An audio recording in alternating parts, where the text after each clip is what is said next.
Billionaire's pregnant wife finds lipstick on his shirt. She files for divorce without hesitation. Mistress shocked.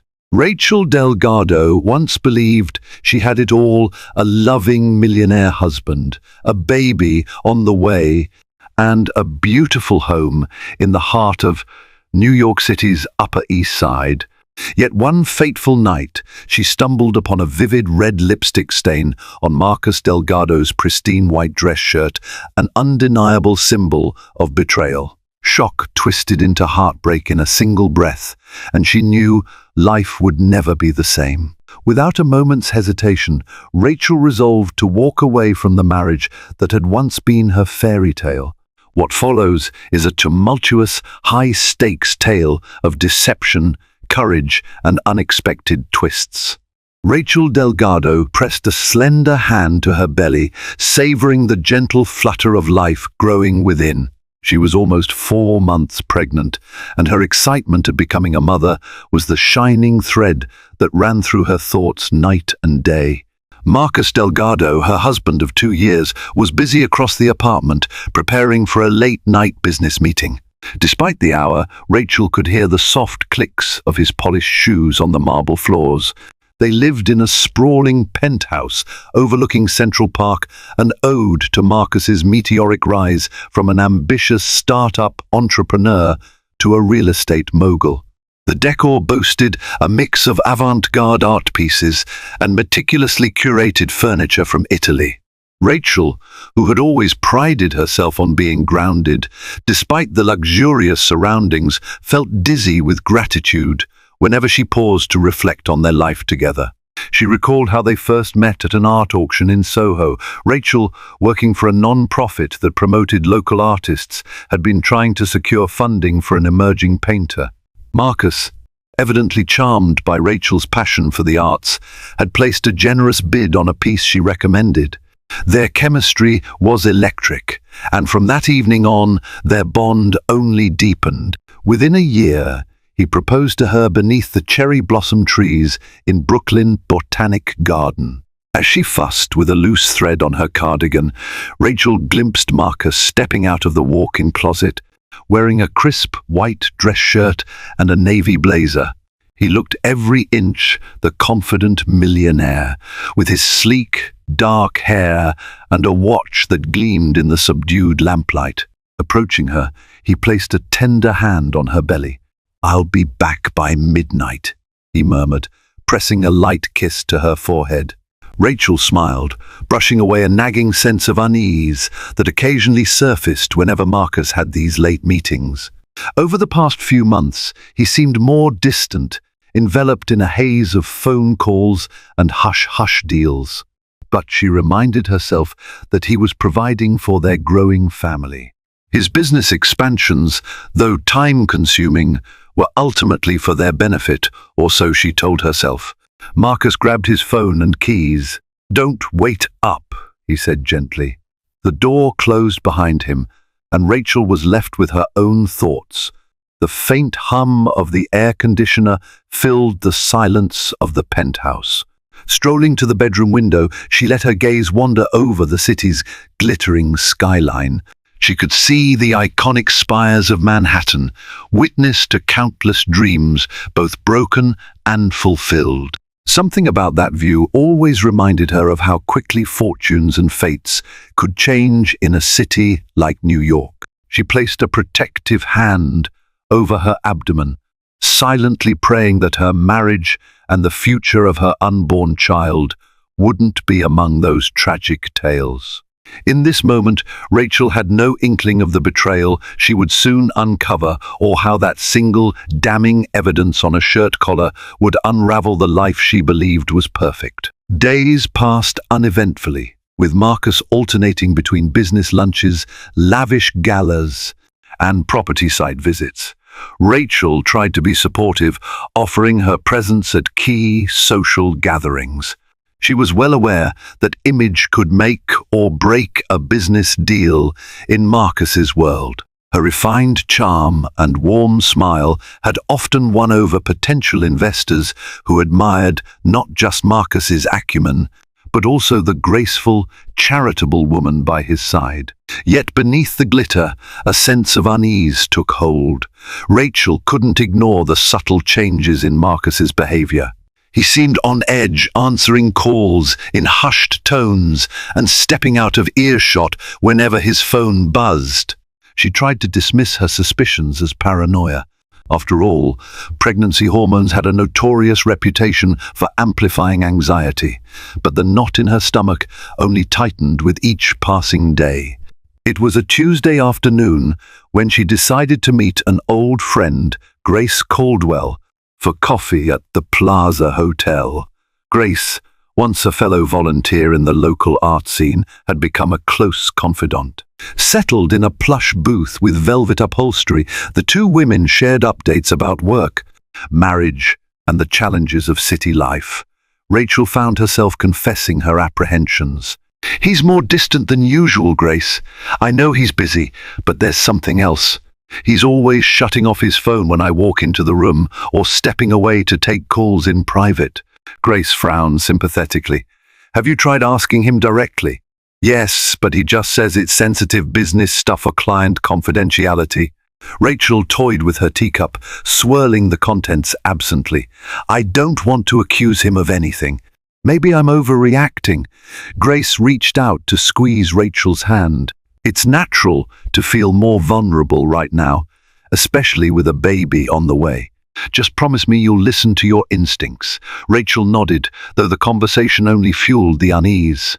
Later that night, she mustered the courage to gently probe Marcus about his schedule, asking why his hours had grown erratic. He offered a practiced smile. "These real estate deals are time-sensitive, especially with the economy in flux," he explained. "Opportunities pop up fast, and I have to move quickly." He stroked her cheek, adopting a softer tone. "I promise, once we lock in these contracts, things will calm down and I'll spend more time at home with you and the baby." She wanted to believe him, wanted to think that the flicker of dread in her heart was just an overblown reaction, but the next few days did little to quell her worries. Marcus's phone pinged with messages at odd hours. His suit smelled faintly of a perfume that wasn't hers, and more than once she caught him texting someone late into the night, hidden from her sight. A storm was brewing in her mind. She could sense it, like thunder rumbling faintly in the distance. All that was needed was a catalyst, a flash of lightning to bring everything crashing down. It happened on a stormy Wednesday evening. Thunder rattled the windows, and rain pelted the glass in steady torrents, setting a tense backdrop for the discovery that would shatter Rachel's world. Marcus had rushed out that morning for a breakfast meeting at the Waldorf Astoria. By late evening, he still hadn't returned or even sent a reassuring text. Rachel, battling insomnia, found herself pacing the living room floor. Her back ached, a common pregnancy complaint, and she decided to pass the time by tidying up. She stepped into the laundry room to collect the hamper of clothes Marcus had carelessly piled. Sorting through his shirts and trousers, Rachel paused when she noticed a faint red stain on the collar of one of his freshly worn white dress shirts. Heart pounding, she lifted the shirt closer to the overhead light. The stain was unmistakably lipstick, a bold, deep crimson that Rachel herself never wore. Immediately her stomach churned, and she felt as though the floor had dropped beneath her feet. Her mind raced with possibilities, but none of them offered a harmless explanation. She took a shaky breath, tears burning at the corners of her eyes. Could it be an accident from a friend's cheek kiss? A smudge from a dinner napkin? The rational part of her mind insisted on plausible deniability, but the intensity of the color and the precise placement on the collar told her otherwise. This was no incidental mark. When Marcus finally walked through the door past midnight, drenched from the downpour, Rachel stood in the foyer waiting, the incriminating shirt clenched in her trembling hands. The expression on his face morphed from fatigue to alarm as he spotted the evidence. "Care to explain this?" she demanded, voice trembling but steeled by anger and hurt. Marcus's eyes flickered with panic. "Rack, it's not what you think," he stammered. He reached for her, but she jerked away. "Then what is it?" she pressed, tears edging her words. "Tell me there's some innocent explanation." He opened and closed his mouth, words failing him. Lightning illuminated the penthouse's windows, followed by a thunderous crack. The silence that ensued was almost deafening. Rachel's heart pounded so violently she feared she might collapse. She pressed a hand against her belly, as though to shield her unborn child from the corrosive tension filling the room. It must have come from a colleague," Marcus finally managed, his tone unconvincing. "Someone at the meeting gave me a friendly hug." Rachel erupted in a choked sob, slamming the shirt to the floor. "Stop lying," she hissed, voice thick with betrayal. "Do you think I'm stupid, Marcus? You've been hiding things from me for weeks." He reached for her again, desperation twisting his features. "Rachel, calm down. You know stress isn't good for the baby." She froze, glaring at him with tear-filled eyes. "Don't you dare bring the baby into this." "I've tried to be patient, but I can't ignore this anymore. I trusted you. You've broken that trust, and I will not forgive it." In the piercing silence that followed, the chasm between them felt insurmountable. Chapter 4, Gathering the Shards extended version. In the wake of her shocking discovery, Rachel found herself adrift in a tumult of emotions, as though she were floating between anger, heartbreak, and disbelief with no steady ground in sight. She spent that first, sleepless night hidden away in the penthouse's guest bedroom, a space that felt less tainted by the memories of her marriage. Although the large windows offered sweeping views of a glittering Manhattan, Rachel's tears blurred everything, reducing the skyline's brilliance into a haze of neon and sorrow. Sitting on the bed, an opulent piece of furniture she had once selected, with such joy she found it impossible to sleep. She clutched a throw pillow to her chest, replaying the previous hours in her mind, the damning lipstick stain on Marcus's shirt, his stuttering denial, and the confusion that descended as he attempted to justify the unjustifiable. Whenever she closed her eyes, she saw flashes of the life they had built, her wedding dress trailing across the penthouse floor, his gentle touch on her belly, the night she told him she was pregnant, and felt these images shatter like crystal tumbling off a high shelf. When dawn finally broke, the storm clouds that had hovered over New York City dissipated, leaving the sky clear and bright. This abrupt return to sunlight felt like a cruel contrast to the darkness enveloping Rachel's heart. Heavy-eyed, she emerged from the guest room, physically worn but buoyed by an undercurrent of determination. The once grand living area, with its marble floors and imported artworks, now felt cold and hollow, more like a museum of broken promises than a home. She didn't have to look far to find Marcus. He was slumped on the living room sofa, dressed in the same clothes as the day before, his eyes ringed with exhaustion. An untouched mug of coffee waited on the side table, no steam, no warmth.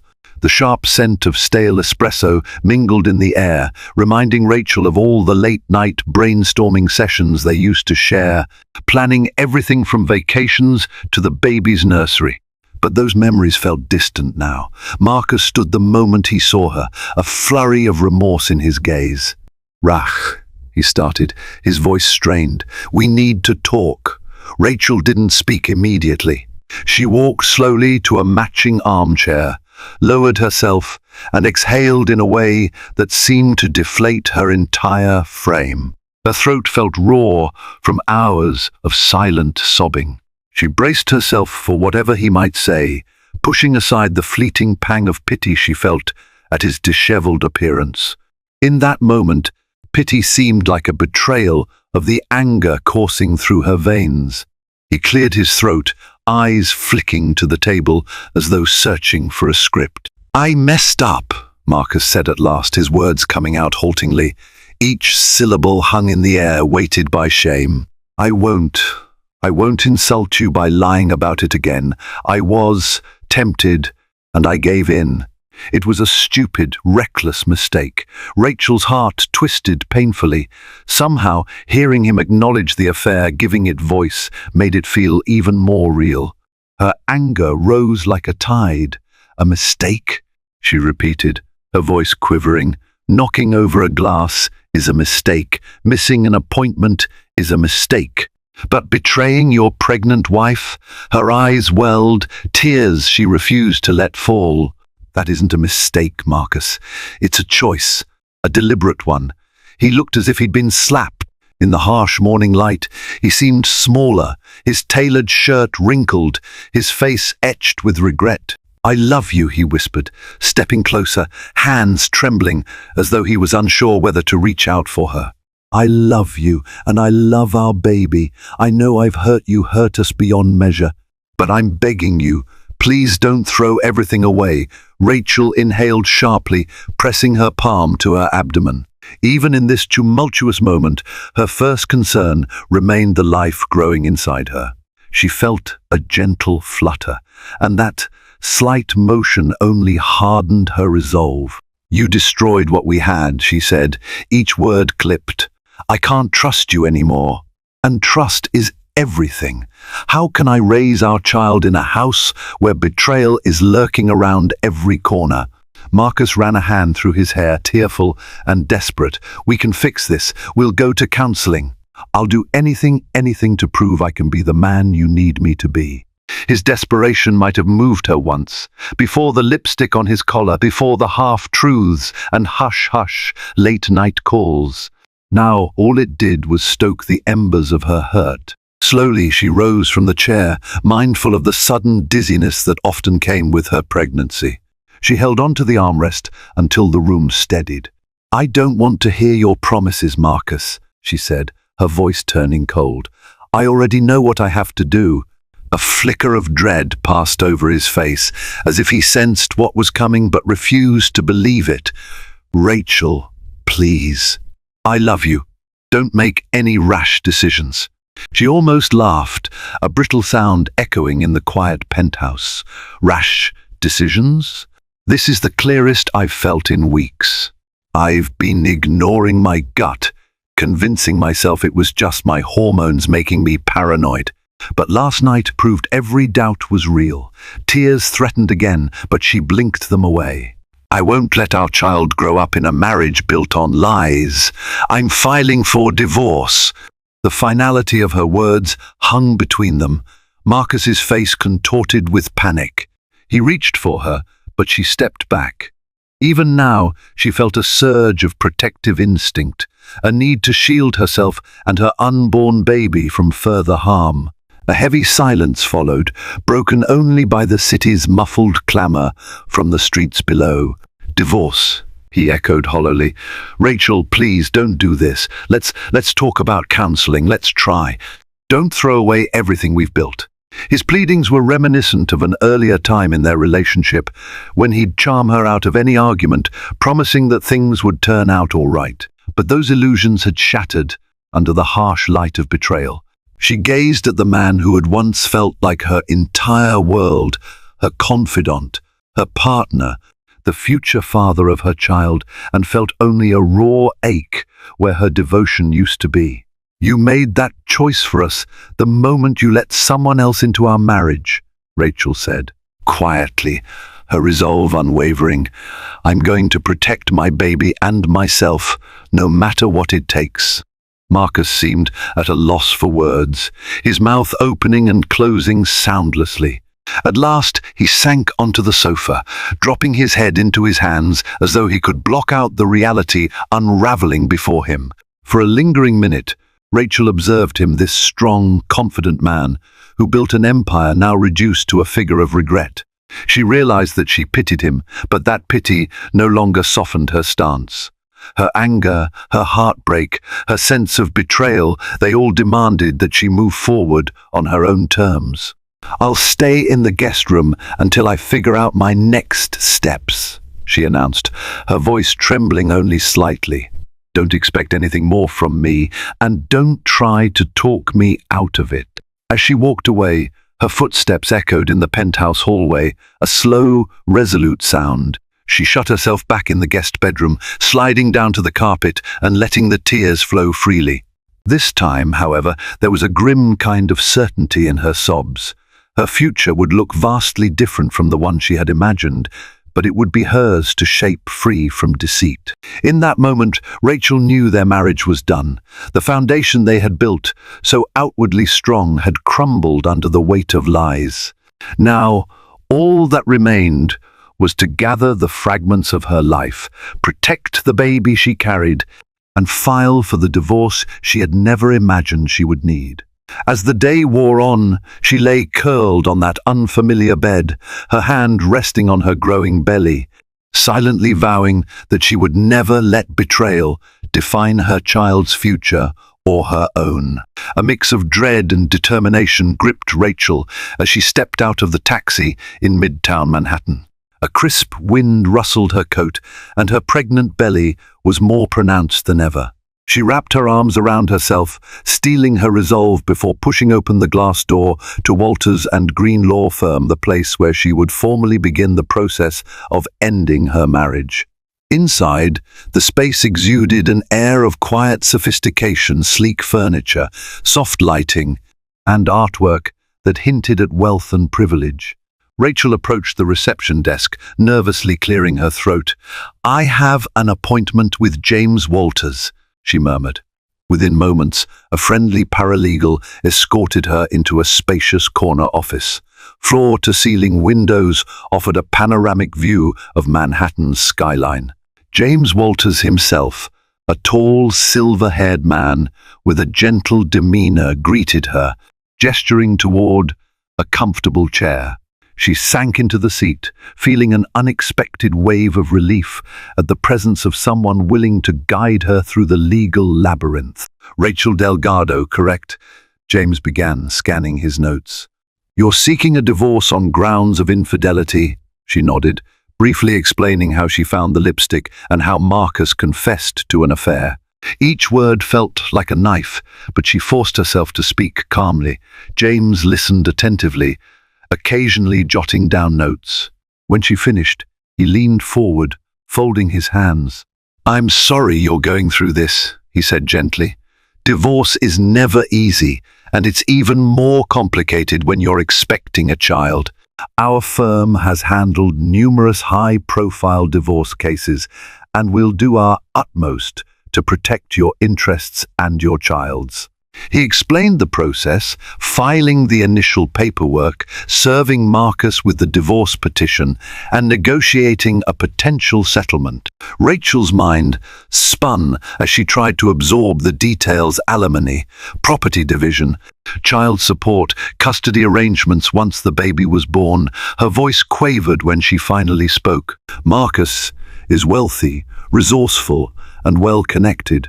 I'm worried about how he might react once he realizes I'm serious about this." James gave her a reassuring nod. "We've handled clients with high net worth. We'll ensure you're protected physically and financially. And remember, in New York, the court's primary concern is the best interest of the child. That will guide any custody decisions." Rachel exhaled slowly, relief mingling with trepidation. "Thank you," she whispered. "I want to finalize this as quickly as possible." He offered a solemn smile. "I understand, but these things can take time. Marcus may challenge the terms, or he might cooperate if his counsel advises him to. Either way, we'll remain diligent. You won't face this alone." As she left the office, clasping a folder of documents and instructions, Rachel felt a mixture of heartbreak and empowerment. Every step away from her old life felt simultaneously liberating and terrifying. She was giving up the world she once adored, her plush penthouse, fancy galas, and the illusion of a perfect marriage, but she was determined to preserve her self-respect and shield her unborn child from a life steeped in deceit. If Marcus thought he could charm her back into submission, he would soon discover that Rachel Delgado was done playing the role of a complacent wife. Marcus Delgado paced the living room of the penthouse, his footsteps echoing off the marble floors. He'd received a call from a mutual acquaintance hinting that Rachel had been spotted at a high-end law firm. Now, his worst fears solidified as a courier arrived, bearing a thick envelope with the Walters and Green letterhead.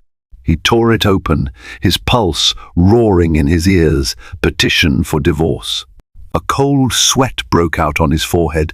The meticulously curated space around him, masterpieces on the walls, designer furniture, and a skyline view suddenly felt suffocating. He sank onto the sofa, reading the legal jargon that spelled out the end of his marriage. It mentioned child support, spousal maintenance, and the potential division of assets. Worse still, it pointed to his affair as the catalyst. In desperation, Marcus dialed Rachel's number. It rang several times before going to voicemail. He tried again, only to meet the same result. Frustration boiled over, and he hurled his phone onto the coffee table. In that moment, he realized the magnitude of his actions. His wife, who was carrying his child, was officially leaving him, and the wheels of the legal system were already in motion. Later that evening, he made a call to his own lawyer, a sharp-tongued litigator named Patricia Quinn. Patricia's direct approach had won him various business disputes in the past. However, when he explained his predicament, her normally brusque tone tempered with caution. "Personal matters can get messy," she told him. "Especially with a baby on the way, we'll want to approach this carefully. Courts don't look kindly on infidelity in high-stakes divorces." Marcus rubbed his temples, exhaustion lining his face. He thought back to how everything had spiraled. The affair had started with a flirtation at a business event, followed by secret dinners and stolen moments. It was short-lived, an ego-driven lapse, he told himself, and now it threatened to destroy the life he'd built with Rachel. That night, he couldn't sleep. Memories of Rachel haunted him, her radiant smile at their wedding, the tears of joy in her eyes when she showed him the positive pregnancy test. How could he have jeopardized all that for a fleeting thrill? Each recollection was a stab of guilt, fueling a fierce resolve to right his wrongs. The next morning, he contacted Rachel's closest friend, Grace Caldwell, pleading for her to mediate. Grace, however, offered no sympathy. "You did this, Marcus," she said plainly. "Rachel deserves better than your excuses." Feeling cornered, Marcus decided on a different tactic, meeting Rachel in person, in a place where she might feel safe enough not to turn him away. He recalled her weekly prenatal appointments. If he timed it right, perhaps he could catch her as she left the OB/GYN's office.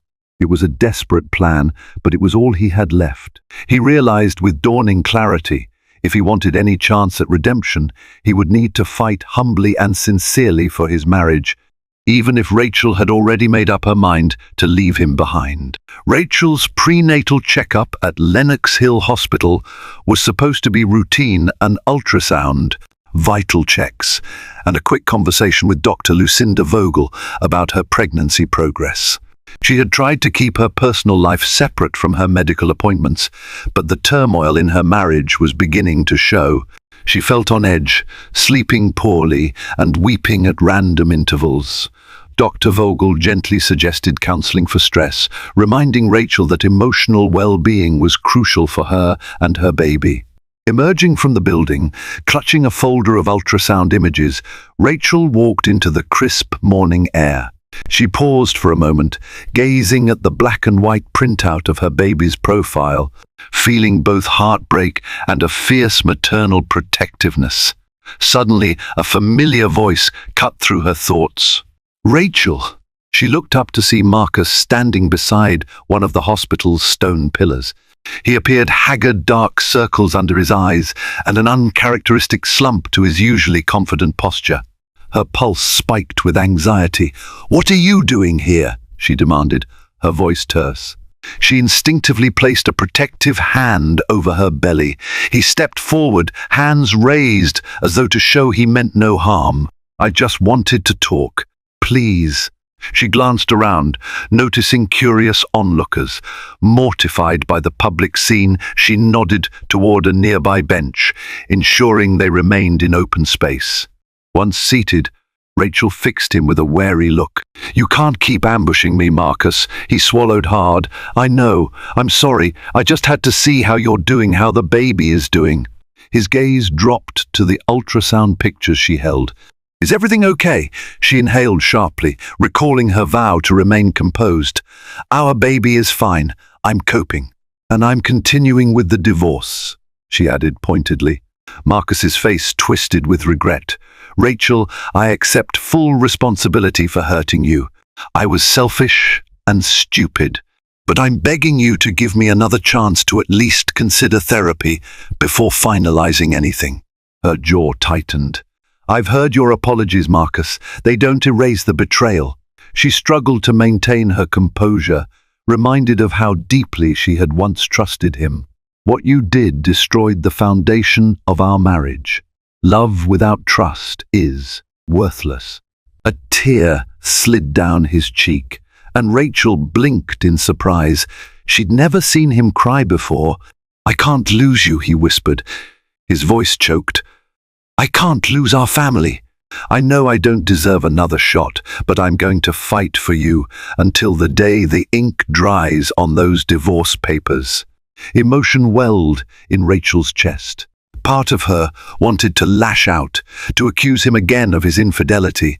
Another part felt an ache of sympathy, recalling the man she once believed in wholeheartedly. She rose from the bench, refusing to let the tears spill. "I'll see you in court," she said quietly. Then, clutching her ultrasound pictures, she turned and walked away.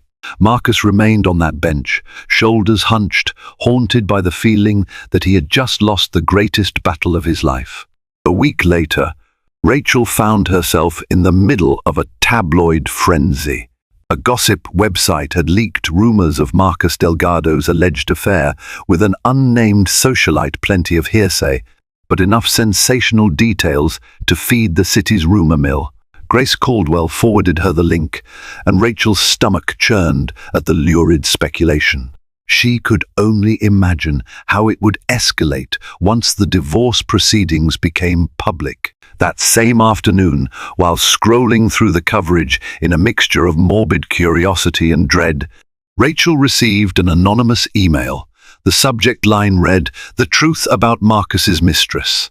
Her heart hammered as she opened it, revealing a single line of text. "Ask him about Nina Levine." Attached was a grainy photograph, Marcus entering a dimly lit lounge, his arm around a woman's waist. Though her face was partially obscured, the caption identified her as Nina Levine. The name sent a jolt through Rachel. She recalled a chance meeting months prior, a cocktail party for local philanthropists. Nina Levine was a striking brunette in her late 20s, known for heading a fashion brand, start-up, and frequenting high-profile galas. Rachel had been introduced to her briefly by Marcus, who mentioned she was an investor. Back then, Rachel hadn't suspected a thing, attributing Nina's flirtatious manner to social niceties. Now, the pieces were falling into place with gut-wrenching clarity. Rachel's vision blurred with fresh tears. She considered calling Marcus to demand answers, but that momentary impulse dissolved into bitterness. He'd already admitted to the affair, knowing the woman's identity wouldn't erase the betrayal. Nevertheless, the emotional weight threatened to suffocate her, and she found herself gasping for air. An hour later, Grace arrived, responding to Rachel's frantic text. Sitting together in the penthouse's sunlit breakfast nook, an ironic setting for such a grim discussion, Rachel recounted the details of the email. Grace frowned deeply. "I've heard of Nina Levine. She's well connected, with a reputation for being ruthless in business and in her personal life. If she wants something, she takes it, no matter who gets hurt." Rachel clenched her fists, anger momentarily eclipsing her heartbreak. "Well, she can have Marcus," she said with grim finality. "He made his choice, and I'm done." Grace reached across the table to squeeze her friend's hand. I know this is painful, but you're strong. Don't let their drama pull you under. That evening, Rachel decided she needed some fresh air and a change of scenery. She booked a few nights at the Greenwich Hotel, seeking refuge away from memories that haunted every corner of her home. The suite was warm and welcoming, the staff discreet, offering the solace she craved. She lit a scented candle, hoping to calm her nerves, and let the soft glow of the city lights lull her to sleep. Yet even in the soothing comfort of the hotel, she couldn't escape the tormenting question, had all those tender moments, her wedding vows, the joys of early pregnancy, meant nothing to Marcus? The ghost of Nina Levine loomed large, reminding Rachel of the depth of her husband's betrayal. The following week, James Walters called Rachel in for a meeting, explaining he had updates regarding the divorce proceedings. She arrived at Walters and Green, feeling drained, mentally rehearsing potential settlement scenarios. Upon entering James's office, she noted his grave expression. Marcus's lawyer reached out. James began. They're pushing for a settlement that would minimize the financial damage to Marcus and restrict your claims to certain assets. However, there's something else. He slid a file across the desk. Within its pages were statements suggesting that Rachel had abandoned the marital home without cause, painting her as unstable and emotionally volatile due to her pregnancy. Rachel's stomach twisted in outrage. He's accusing me of leaving him on a whim. James gave a stiff nod. It's an attempt to cast doubt on your capacity to handle stressful situations and, in turn, your capability as a parent. His lawyer might use this to negotiate a more favorable custody arrangement for Marcus after the baby is born. The blood drained from Rachel's face. She felt as if a rug was pulled out from under her. He betrayed me, yet he's claiming I'm the irresponsible one. James leaned forward, a steely resolve in his eyes. Don't worry. We have substantial evidence his affair is documented, plus your testimonies. We'll counter any allegations that you're unfit. Right now, it's crucial you maintain composure. Avoid confrontations, especially in public. Keep a record of everything. Rachel swallowed hard. What about child support and alimony? James exhaled. Marcus is a millionaire. If this goes to court, the judge will likely award you a substantial amount, but he's definitely fighting back, possibly under the advice of Patricia Quinn. My recommendation is that we remain calm, gather more evidence if possible, and be ready for a negotiation that won't be pleasant. It was also surreal. This was the man she'd once trusted implicitly, the father of her unborn baby. Now, he was turning the tables, questioning her emotional stability. Fury simmered beneath her calm exterior. She might have been heartbroken, but she wasn't weak. She steeled herself, determination fueling her. I won't let him bully me. After the meeting, Rachel stepped onto the busy midtown sidewalk, feeling the pulse of the city surge around her. She inhaled, letting the crisp air fortify her resolve. Marcus was evidently not going to relent just because she was pregnant or heartbroken. His legal team might have insisted on a scorched earth approach, but she was prepared to fight for her rights and for her child's future. That evening, she retreated to her hotel suite, ignoring calls from unknown numbers. She focused on self-care, a warm bath, soft music, and journaling her thoughts. Each entry was a testament to her determination, a reminder that she had the fortitude to walk away from a toxic marriage, no matter how painful. If Marcus wanted to wage war, she would stand her ground, unwavering in her pursuit of justice for herself and her unborn baby. During a late-night reflection in her hotel suite, Rachel wrestled with conflicting emotions. Her heart still ached, remembering the gentle moments she and Marcus had shared. They once talked dreamily about raising children with unwavering love and stability values, now compromised by his betrayal. Yet, In her more pensive moments, she wondered whether fighting tooth and nail in court was the healthiest choice for her unborn child.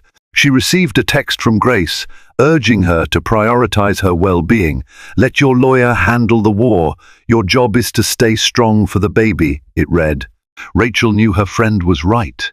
The stress was affecting her appetite, her sleep, and even her blood pressure readings at recent OB-GYN checkups. Dr. Vogel had emphasized the need for calm, warning that chronic stress could lead to premature labor. One morning, while sipping a cup of herbal tea, Rachel felt a flutter in her belly, a new sensation stronger than the soft kicks before. She placed a hand on the spot, eyes brimming with tears at the reminder that she was never truly alone. It was a transformative moment, solidifying her resolve. She vowed that no matter how nasty the legal proceedings got, she would protect her child's health above all else. As though on cue, her phone buzzed with an incoming call from Marcus. For a moment, she hesitated, debating whether to send him to voicemail yet again. But something compelled her to answer. "What do you want?" she asked, her tone guarded. "I need to see you," he said, voice trembling. "It's about the baby," her heart caught in her throat. "Why?" There was a pause. "Because I might not deserve to be in your life anymore, but I still want to be a father. I'd like to be involved, at least in the doctor's appointments. Please." A mixture of anger and sorrow coursed through Rachel. "You've got a strange way of showing care, dragging me through legal mud, claiming I abandoned you. How do I know this isn't a tactic to look good in court?" Marcus sighed on the other end. "I can't blame you for doubting me, but this isn't about winning a case, it's about our child. No matter what happens between us, I'm still responsible." She pinched the bridge of her nose, tears pricking at her eyes. Part of her wanted to slam the phone down. Another part recalled the vow she once made to create a loving environment for her child, regardless of her marital status. "I'll think about it," she finally said before hanging up. That evening, Rachel paced the suite, grappling with the decision of whether to allow Marcus into the baby's medical journey. She knew their personal bond was irreparably damaged. But as the father, he had certain rights, and their child might one day ask about that lost time. After hours of restless thought, she made a choice that marked a turning point in her conscience. She would let him attend the next appointment, not as a gesture of forgiveness, but as an acknowledgement of the role he had to play in their child's life. 2 weeks later, Rachel found herself in the waiting room of Dr. Vogel's clinic. The pastel-colored walls, soft instrumental music, and smiling posters of babies did little to quell her anxiety. She clutched her appointment slip in one hand, her knuckles white with tension. Marcus was due to arrive any moment, and she felt torn between dread and a begrudging acceptance. Sure enough, moments before her name was called, she saw him stepping in. Dressed in a dark suit, he scanned the room until his eyes locked onto hers. Nervously he approached, offering a tentative smile. "Rachel," he whispered, a combination of relief and apprehension lacing his voice. She offered a curt nod. "Let's just get through this." The nurse led them into an exam room where Dr. Vogel greeted them. Rachel explained that Marcus was the baby's father, and Dr. Vogel offered a professional smile, instructing Rachel to lie back for an ultrasound. The room fell silent, except for the soft hum of the machine. As the technician spread warm gel on Rachel's belly, Marcus stood by, his hands clasped so tightly his knuckles seemed ready to pop. A flicker on the ultrasound screen revealed the baby's form, a tiny profile, arms and legs moving in an aquatic ballet. Rachel felt her breath hitch, overwhelmed by love and wonder. Marcus, too, seemed visibly moved. Dr. Vogel gently described each measurement and the baby's developmental progress, occasionally pointing to the screen where the baby's heartbeat pulsed in a reassuring rhythm. Despite the tension between them, Rachel found solace in seeing Marcus's awestruck expression. His eyes glistened, and he stepped closer, daring to place a cautious hand on Rachel's shoulder. She stiffened momentarily, but chose not to pull away. For the first time in weeks, they shared a moment that was about more than betrayal or legal battles. It was about the innocent life they had created. When the exam ended, Dr. Vogel handed Rachel a set of ultrasound pictures. Marcus stared at them longingly, as if trying to memorize every detail. The spell was broken, however, the moment they stepped back into the hallway. The grim reality of their divorce loomed large, and Rachel's guarded demeanor returned. "I appreciate that you came," Rachel said quietly, tucking the ultrasound photos into her purse. "But don't think this changes anything." Marcus nodded, sadness heavy in his eyes. "I understand. Thank you for letting me be here." He hesitated, then in a near whisper added, "If you need anything financially, emotionally, please let me help. I know you may not want my support, but it's still my responsibility." Rachel wanted to snap that she didn't need his pity, but she reined in her anger. Instead, she merely nodded and turned away, cradling her belly as she walked down the corridor. Marcus lingered, watching her retreat, the chasm between them no less formidable than before. Yet, for that fleeting moment in the ultrasound room, they had been united by a flicker of shared devotion to their unborn child, an ember of hope flickering in the darkness of betrayal. The day of the divorce mediation arrived, fraught with tension so thick that Rachel felt a headache forming the moment she stepped into the sleek corporate offices designated for the negotiation. James Walters greeted her with a reassuring nod, while Patricia Quinn, Marcus's formidable attorney, sat across the table, riffling through her notes. Marcus was already seated beside Patricia, looking as though he'd barely slept for days. A neutral mediator, a middle-aged woman named Helen Cho, began by setting the ground rules. Everyone would have a chance to speak, proposals would be exchanged, and they'd aim for an amicable settlement. Yet the undercurrent of hostility was palpable. Rachel realized she'd been clenching her fists under the table and forced herself to relax her hands. James started by outlining Rachel's requests. A fair share of Marcus's business assets, alimony for a defined period, child support once the baby was born, and sole physical custody with visitation rights for Marcus. He emphasized that Rachel's well-being during pregnancy and postpartum was paramount, and that Marcus's affair had irreparably damaged the marriage. Patricia countered by acknowledging the affair, but downplaying its significance. "My client recognizes his mistake, but we dispute the demand for sole physical custody. Marcus Delgado is a responsible, successful individual who has every right to be significantly involved in his child's life." She hinted that they were prepared to go to trial if necessary. Marcus's eyes flickered with regret when Patricia mentioned the affair. He stole a glance at Rachel, who stared resolutely forward. After hours of back and forth, debates over financial disclosures, and a litany of compromises, the mediator called for a break. Everyone left the conference room in tense silence. Rachel found a quiet corner near a window overlooking Midtown's bustle. She sipped water, trying to stave off a mounting headache. Marcus unexpectedly approached, looking troubled. "I'm not trying to punish you by fighting for custody," he said softly. "I just want the chance to be a father." Her heart twisted. Despite her anger, she couldn't deny that her child deserved both parents provided Marcus could be a positive influence. But the wound of betrayal remained raw. "This isn't just about you, Marcus. It's about what's best for our baby," she said, her voice tight. "You claim you're ready for fatherhood, yet you also shattered our family's trust." He swallowed hard. "I can't change the past, but I can do better in the future." Before she could respond, Patricia signaled him to return for the next session. With a resigned sigh, Rachel headed back to the conference room, James by her side. Another wave of negotiations ensued. By day's end, they hammered out a tentative agreement. Rachel would receive a substantial financial settlement, spousal support for a set time frame, and child support once the baby was born.